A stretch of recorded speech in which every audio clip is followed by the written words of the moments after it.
আসসালামু আলাইকুম everyone, welcome back to my channel. আমি আপনাদের বৃষ্টি আপা আবারও একটা নতুন ভিডিও নিয়ে হাজির হয়ে গেলাম।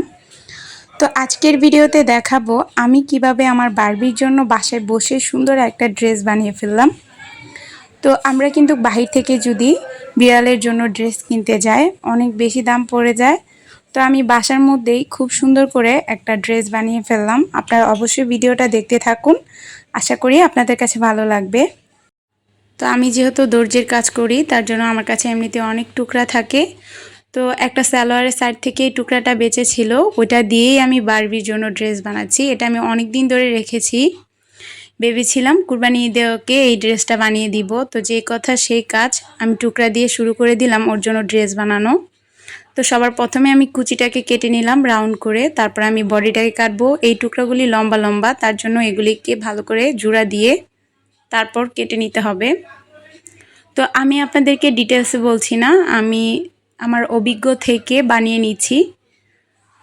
তো আর মাপটাও বলছি না। আপনারা যদি চান যে ড্রেসের ভিডিও আলাদাভাবে সুন্দরভাবে মাপটাপ দিয়ে প্রপারলি যেভাবে বানায়, তো আপনারা যদি চান ওরকম ভিডিও দেখতে, তাহলে অবশ্যই আমি আপনাদের সাথে শেয়ার করব। তবে এখন আমি এমনিতে আমি বাসায় যেভাবে বানাই সেটাই আপনাদের সাথে শেয়ার করছি খুব সহজভাবে।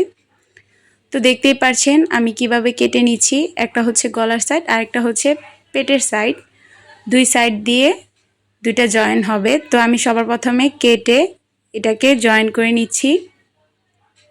শুধুমাত্র নিচের সাইডটা খোলা রেখে চারো পাঁচটাকে জয়েন করে নিব। তো আমি বিড়ালের ড্রেসের জন্য অনেক পেজে নক দিয়েছি, কিংবা অনেক জায়গায় দেখেছি অনেক বেশি দাম চাচ্ছিল। তো আমার কাছে এরকম বাজেট ছিল না, যার কারণ যেহেতু ঘরে আগে থেকে কাপড় রেখেছিলাম ওইটা দিয়েই আমি ওর জন্য ড্রেস বানিয়ে ফেলছি। তো এই তো এবার আমি চারো পাঁচটা সেলাই করে নিচ্ছি। তো এরকমভাবে চারো পাঁচটা সেলাই করে তারপর কাপড়টাকে উল্টিয়ে নিব। তো আমি এই ড্রেসটা একটু বড় করে বানাচ্ছি, যেহেতু এখন ছোট, ওকে তো আর একবার পরাবো না, তারপর মাঝে মধ্যে দেখা যায় ওকে পরানো হবে। তো তার জন্য একটু বড় করে বানাচ্ছি। তো এই তো এবার আমি চার পাঁচটা সেলাই করে এখন ড্রেসটাকে উল্টিয়ে নিচ্ছি আর একটু কাট করে নিচ্ছি মাঝে মাঝে, কারণ এটাকে উল্টালে তাহলে সুন্দরভাবে উল্টিয়ে যাবে আর কোনো কুচকানো থাকবে না। তো এই তো এবার আমি এটাকে উল্টিয়ে নিচ্ছি, উল্টিয়ে আবার একটা টপসিন দিয়ে দিব এই সেলাইয়ের উপর দিয়ে, যাতে করে সেলাইটা খুব সুন্দরভাবে বসে থাকে। তো এই তো এবার আমি চার পাঁচটা টপসিন দিয়ে নিচ্ছি। তো এটা হচ্ছে গলার সাইড। এখন যে টপসিনটা দিচ্ছি এখানে আমি লেস বসাবো। তো আগে আমি টপসিনটা দিয়ে কাপড়টাকে সেট করে নিচ্ছি, তারপর আমি এই সাইডটাতে লেস দিব।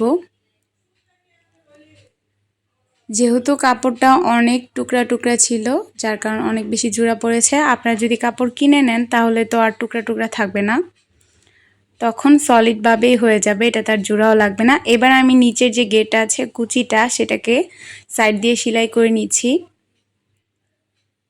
এবার এটাকে সেলাই করে মাঝখান বরাবর একটা মার্ক করে নিব। তো এটার মাঝখানে একটা মার্ক করে তারপরে জামার যে বডিটা আছে সেটার মাঝখানেও একটা মার্ক করে নিব, আর দুই সাইডে দুইটা মার্ক করে নিব। যতটুক পিঠের মধ্যে থাকবে অতটুকুই আমি মার্ক করে তারপর মাঝখানে মার্ক করে নিয়েছি, যাতে করে এই কুচিটা একটা সীমাবদ্ধতায় থাকে। বেশি নিচে চলে গেলে ওদের পেটের মধ্যে হাঁটতে পারবে না, পেটের মধ্যে বেজে থাকবে, তখন ওদের হাঁটতে অসুবিধা হবে, শুধু পিঠের উপরে থাকবে। তার জন্য আমি একটা মার্ক করে নিয়েছি। তো এবার মার্ক অনুযায়ী আমি সেলাই করে নিলাম, সেলাই করে আবারও টপসিন দিয়ে দিব। টপসিন দিয়ে চারো পাঁচটাকে যে কাঁচা অংশটা আছে সেলাইয়ের, তো আমরা এটাকে কাঁচা বলি কারণ হচ্ছে এটাতে এখনও সেলাই হয়নি। এবার আমি এটাকে ভেঙে সেলাই করে একদম টপসিন করে দিচ্ছি। আর এই টপসিনটা একটু মোটা করে দিচ্ছি, যাতে করে সেলাইগুলিও উপর দিকে বসে থাকে। তো এই জামাটা সেলানোর সময় অনেক বেশি এক্সাইটেড ছিলাম যে ওকে পরানোর পর কীরকম লাগবে। তো আমার মনে মনে ভাবছিলাম যে ওকে হয়তো বা অনেক সুন্দর লাগবে। তো যাই হোক, বাকিটা দেখা যাক ওকে কীরকম লাগে। তো এই তো টপসিন দেওয়া শেষ। এবার আমি মাঝখানে একটা লেস দিয়ে দিচ্ছি, এটা হচ্ছে গলার মাঝখানটায়। তো গলাটা অনেক বড় মনে হচ্ছে, কারণ এটা গলার থেকে একদম নিচ পর্যন্ত পেঁচানো থাকবে। তো এখানে আমি হুক লাগিয়ে দিব, তারপরে বুঝতে পারবেন আপনারা। আর এটা দিয়ে একটা ফ্লাওয়ার বানিয়ে নিচ্ছি, জামার মধ্যে যে ছোট ছোট ফুল থাকে ওরকম টাইপের। এটা কি ফুল বলে আমি জানি না।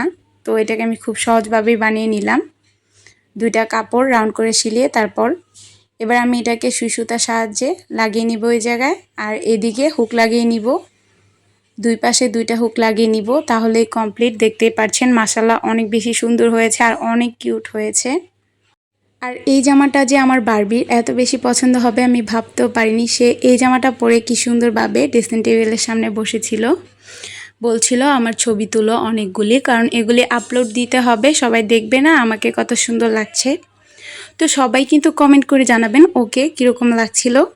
তো আমার কাছে তো মাশাআল্লাহ অনেক বেশি ভালো লাগছিল। তো আজকের ভিডিওটা কার কাছে কেমন লাগলো অবশ্যই কমেন্ট করে জানাবেন, আর ভালো লাগলে লাইক কমেন্ট শেয়ার করে দিবেন। যারা ইউটিউব চ্যানেল থেকে দেখছেন তারা অবশ্যই চ্যানেলটাকে সাবস্ক্রাইব করবেন, যারা ফেসবুক পেজ থেকে দেখছেন তারা অবশ্যই পেজটাকে ফলো করবেন। আল্লাহ হাফিজ।